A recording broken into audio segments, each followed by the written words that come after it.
বাসর ঘরে আমার হাজবেন্ড আসা মাত্রই আমি তাকে জোর গলায় বলে দিলাম আমার শরীরে একটা যেন টাচ না লাগে, আমাকে স্পর্শ করার চেষ্টাও যেন না করে সে। বিয়েটা আমাকে জোর করেই দেওয়া হয়, পরিবারের চাপে ও বাবা মার মুখের দিকে তাকিয়ে কাউকে কিচ্ছু বুঝতে দিইনি, ইচ্ছার বিরুদ্ধেই বিয়ে করেছিলাম। বিয়ের দিন রাতে আমার স্বামী যখন রুমে আসে তখন আমি ভয়ে কাঁদতে থাকি।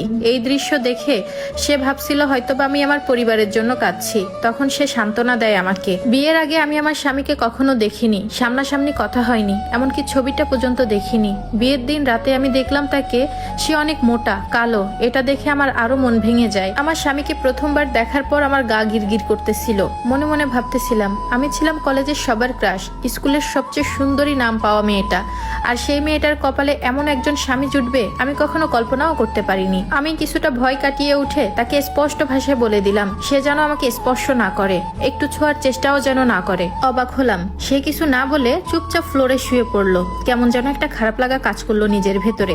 রাত প্রায় 3টা বাজে, তখন ঘুম আসছিল না। হঠাৎ শুনতে পাই হালকা কান্না করার শব্দ। বুঝতে আর বাকি রইল না সে কাঁদছে। তখন প্রচন্ড মেজাজ খারাপ হচ্ছিল। পুরুষ হয়ে আবার ন্যাকা কান্না, কাঁদবে কেন?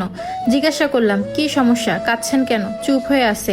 আবারও জিজ্ঞাসা করলাম, কোনো উত্তর নাই। তারপর বিছানা থেকে উঠে আমি নিজেই তার সামনাসামনি গিয়ে দাঁড়িয়ে জিজ্ঞাসা করলাম কান্না করার কি আছে?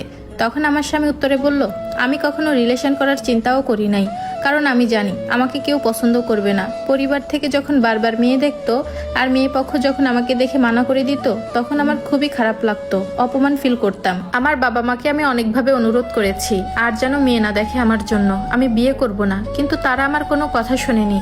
আজকে আপনার সাথে আমার সবকিছু ঠিক হয়েছে, কিভাবে কি হয়েছে আমি কিছুই জানি না, তবে এতটুকু আমি নিশ্চিত যে আমাকে দেখার পর আপনি রাজি হবেন না, আর আপনার মতামত জানতে চাইবো সে যোগ্যতাও আমার নাই। আমাকে সৃষ্টি করেছেন আল্লাহ, আমি দেখতে কুৎসিত, এখানে আমার কোনো দোষ নাই, তবুও প্রতিনিয়ত আমাকে নানান কথা শুনতে হয়। সবকিছু মিলিয়ে আজকে আমার প্রচন্ড কষ্ট হচ্ছে, তাই আমি কাঁদছি। ওনার মুখে এমন কথা শুনে কেমন যেন একটা মায়া কাজ করলো, তবে তখনও তাকে আমি মেনে নিতে পারি নাই। এভাবেই চলতে থাকে। বেশ কিছুদিন পার হয়ে যায়, টুকিটাকি সংসার করছি, কিন্তু সংসারে কোনো মন ছিল না। আমার বন্ধু বান্ধব অনেকেই আমার স্বামীকে দেখতে চায়, কিন্তু লজ্জায় দেখাতাম না, কারণ তার সাথে আমার মোটেও যায় না। হঠাৎ একদিন খবর পাই আমার কাজিনের ডিভোর্স হয়ে যাচ্ছে, কিন্তু ওরা তো দুইজন ভালোবেসেই বিয়ে করেছিল। ওর হাজবেন্ড দেখতে মাশাআল্লাহ কি যে সুন্দর, যেমন উঁচু লম্বা তেমনি হ্যান্ডসাম, আর এদিকে আমার কাজিন, ও দেখতে অনেক সুন্দর, কিন্তু ডিভোর্স কেন হবে? পরবর্তীতে জানতে পারলাম ওর স্বামী ওকে প্রায় অত্যাচার করত, মারধর করত। সেদিন থেকে এসব ভাবতে ভাবতে ডিপ্রেশনে চলে যাই। একটা সময় পর আমি অনেক বেশি অসুস্থ হয়ে যাই, এতটা অসুস্থ যে আমাকে হাসপাতালে অ্যাডমিট করতে হয়।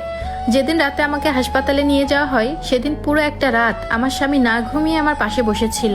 ওনাকে একবার বলেই দিলাম আপনি যে ঘুমান, আমার পাশে বসার দরকার নেই। উনি কোনো উত্তর না দিয়ে আমার পাশে বসে রইল, আমিও আর কিছু বললাম না।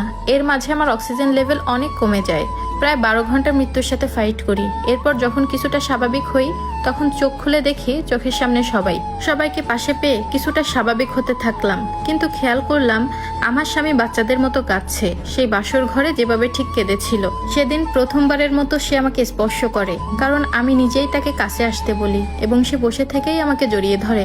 সেদিন থেকে একটানা 1 সপ্তাহ সে নিজের হাতে আমাকে খাইয়ে দিয়েছে, আমার প্রতিটা কাজ বলার আগে সে করে দিয়েছে। আস্তে আস্তে আমার স্বামীর উপর কেমন যেন একটা টান অনুভব করলাম। খেয়াল করলাম আমার স্বামী আমার অসুস্থতার সময় শুধু খাইয়ে দেওয়া না, আমার জামা কাপড় পরিষ্কার করা, আমার গোসলের পানি এগিয়ে দেওয়া, সব কিছু নিজের হাতে করেছে। একটা স্বামী কিভাবে একটা বউয়ের এত পরিমাণ যত্ন করতে পারে? হঠাৎ খেয়াল করলাম এই মানুষটার প্রতি কেমন যেন একটা ভালোবাসা দুর্বলতা কাজ করছে আমার ভেতরে।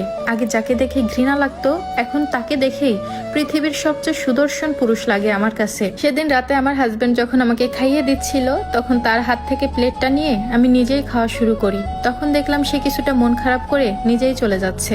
আমি মুচকি হেসে দিয়ে তাকে ডাকলাম আর বললাম এদিকে আসেন। এরপর আমি তাকে খাইয়ে দিলাম। সেদিন এসে আবার কান্না করে দিয়েছে। মানে এই মানুষটা যে এত পরিমাণ কাঁদে, শুধু কাঁদতেই থাকে। এরপর তাকে আমি চোখ রাঙিয়ে বললাম আজকের পর থেকে যদি কোনোদিন আর কাঁদতে দেখি একদম ছেড়ে চলে যাব। দেখতে দেখতে আমার সংসার জীবনের 1 বছর পার হলো। এই 1 বছরে আমি আমার স্বামীকে কখনো দেখিনি সে আমাকে কোনো বাজে কথা বলেছে, ধমক দিয়েছে, সব সময় আমাকে ভালোবেসে আগলে রেখেছে। মহান আল্লাহর কাছে অনেক শুকরিয়া আদায় করি আমি। সবশেষে একটা কথাই বলবো, একজন সুদর্শন পুরুষের থেকে একজন দায়িত্ববান পুরুষ 1000 গুণ সুন্দর।